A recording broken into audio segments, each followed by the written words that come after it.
We'll get started. So this is I-84 over Berkshire Road. There's two separate bridges here. That's being constructed. They're almost complete at this point. They were on stage construction, but we're talking about, this class is building systems. So we're not going to worry as much about the plans as the different systems that went together to put this bridge together. So we see the CMU wall. That's the concrete masonry unit wall was built. That's a particular system. We talked about behind this wall and underneath all of this, the entire back area is this material with this. So this overlapped and folded in between all these bricks is what holds the entire bridge up and holds the face of the wall up, believe it or not. Used to be you drive piles all the way down about 135 feet at this point to hit rock, then pour concrete footers and bring big concrete piers up in abutments to hold the bridge. Well, somebody figured out that you can hold the bridge through filter fabric and gravel instead. So that's what they're trying out in this particular spot. And then on top of this, so the system, there's masons that come in and they build the wall as the contractor behind them puts the fabric down and puts the stone down. So there's two different systems going together in one. Actually, a third one I'll talk about in a minute. So the general contractors putting this down at the same time, the masonry guys, which are subcontracted out, are putting these blocks up. And then after the blocks are up, the concrete subcontractor, which is me, has to form and pour the concrete caps which go on it. So three different systems just to put this one wall together. The wall system, the concrete system, and then the excavation and backfill systems we're covering right now in class is the excavation and the earthwork. So if you want to, you can take a look over here a little bit.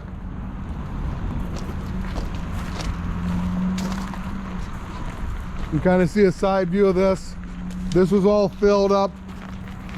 This was excavated back, all filled up, and now it's backfilled some to put that face on, so it's a nice pretty face. So besides being structurally cheaper, it gives you a nice pretty face at the end. That's aesthetic. So these are the blocks. There's some over there. Here's some back here if you want to see what these look like put together. I mean, from back here it looks like somebody built a brick wall or a stone wall and put it together, but in reality they're just cement stained, and they're put together in a way. Each one they have a number for a pattern, so you know how to place the pattern when you put it up, so it looks like a wall when you're done. If you look close, obviously you can see that it's the same pattern over and over again, but driving by at 40 miles an hour, it's hard to tell. So on the paper here, we're talking about a contract pay item. So we're not going to worry about the item number, but you're just going to write down the contract pay item. What we're going to do to get practice on this, writing these out, is we're going to put install concrete cap.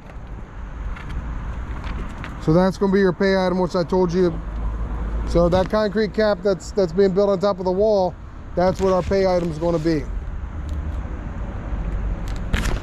So the description of this, what do you think goes into building? You can see over here, that cap's not on that wall yet. And up here it's not, but down here it is. So how do you think that wall is created, that little piece of cap on top of the wall? Any concrete guys here? Yeah, go ahead. Like you make a wood form. Yeah. Right. So they make a wood form. There's some materials under here. So who makes the form? The laborers, the carpenters, the masons? Carpenters, yep. So the carpenters are going to make a form. So down here on the back side, You don't think about this, there's gonna be at least one carpenter on your crew. Just go into the OP1, it's operation 1. These forms are set up so that you can set up multiple operations on them. But OP1, we're just gonna put in what it takes to, and it's not gonna be necessarily be in one day, but just what it's gonna take to build that concrete cap. So once you put the forms up, what happens next? What's that? Yeah, you mix the concrete, or you order the concrete, and you pour the concrete. So the next crew is gonna be pouring the concrete. Who pours concrete? Now who's responsible? Who do you have to have on the job? If you got a union job, what one of these people down here will pour that concrete? Well, the foreman runs it. So it's supposed to be the masons. A lot of times laborers do pour it, but a mason technically is supposed to pour the concrete. 50, 60, 70% of the time the laborers will pour it. So either one of the two answers I'm fine with. You want to put labor down for putting that, and then what about taking the forms off? Labor. It's supposed to be the carpenter take the form off, and then the laborers can stack them afterwards. And then, go ahead. How many guys do you say for each one? Whatever you want to put. Oh, okay. Yeah, if you put 1 or 2, it's fine. It's just the idea of not really having the right answer, but just getting used to seeing something like this and filling it out once. So if you see it again, you'll think about it, what it is. And then finally, when that form is stripped, what's it look like, do you think, the concrete? Is it all nice and neat, or is it kind of rough? It's rough. We'll see some in a minute where the rough stuff is. So when we go across this, so the last step on this is that the masons will grind and rub all the rough areas off so it looks pretty at the end.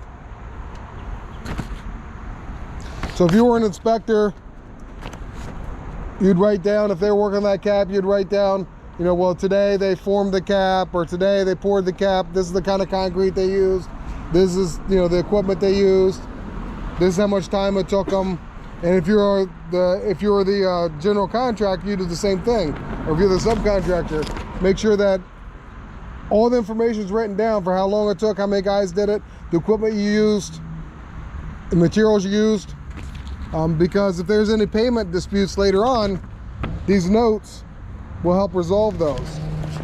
So I had one this week. It wasn't really a dispute, but in the state of Connecticut, if you're contracted to do 1,000 square feet or 1,000 cubic feet or something, and you end up doing 1,500, it's over the quantity by more than 25%. So the state comes back and says, we want to take some money away from you. Or you got hammered on the item, you go back to the state and say, we want more money from you. So we had to go back, we went over the quantity, we had to go back, prove all of our costs, you know, show all of our daily reports, show all of our labor reports, inspector pulled all their labor reports, and they put them together and come up with somewhere in the, you know, somewhere in the middle where we have an actual cost it was to do that work. You know, at the end we come up with the same cost, we had to take a reduction in pay for it, but it works the other way. Sometimes we have to take an increase in pay. If something's different on the site than it's supposed to be, something's, you know, they made a change order, they changed the cap, and it takes you longer to do it, you still got to write these notes down to justify costs later on.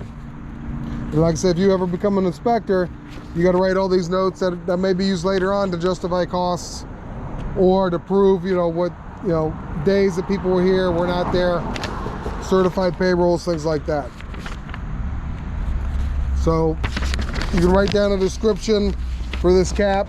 That's all you got to do is write down a description of, you know, it doesn't have to be perfect, just a description of what we talked about, of how that cap is poured, what they use. As far as equipment, we see the staging here. Looking down over here, what other equipment might they use to do that cap? Yeah, you might use a main lift, and there are a couple main lifts, and our guys do use those 2 main lifts down there to set up forms and to pour concrete and to strip forms with those main lifts. So when we get down there, on the back side, it's going to ask for equipment. You can take one piece of that equipment that you see down there, write it down for the type. It's going to be a man lift. Each piece of equipment has an ID number, put an ID number on it, and just put you can just put one down for the unit for the one for the day. On the front here, contractor work hours today, just put the guys worked from 7 a.m. to 3 p.m. for an 8-hour shift. And like I said, you can make up your work whatever you think it would work like. Doesn't have to be perfect, doesn't even have to be accurate, just make up something as far as what you'd understand is how these guys would go along forming, pouring, and stripping a concrete cap. So that's basically what the homework is. It has a date, temperature, you put your name where the inspector's name is, the date it was prepared. And these are used everywhere in construction for larger, they may not be exactly like this, it may be different types of reports, construction reports. The general contractor may have his own and the inspector have their own, but similar, something like this has got to be filled out in the field. Now, if you got an idea on this, let's take a walk down and see everything else that's going on with this bridge and the different systems that are running with it.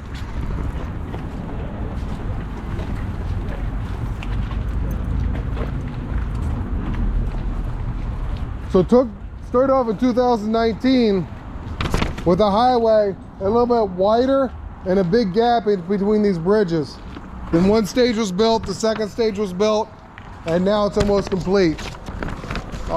Up under here, you see the concrete where it's rough? That's what it looks like when you strip the forms. And you can see down here on this one here, it looks pretty good actually, but they still got to come through with some smoothing and make sure that this is all nice and smooth for the final rub. You see these up top here?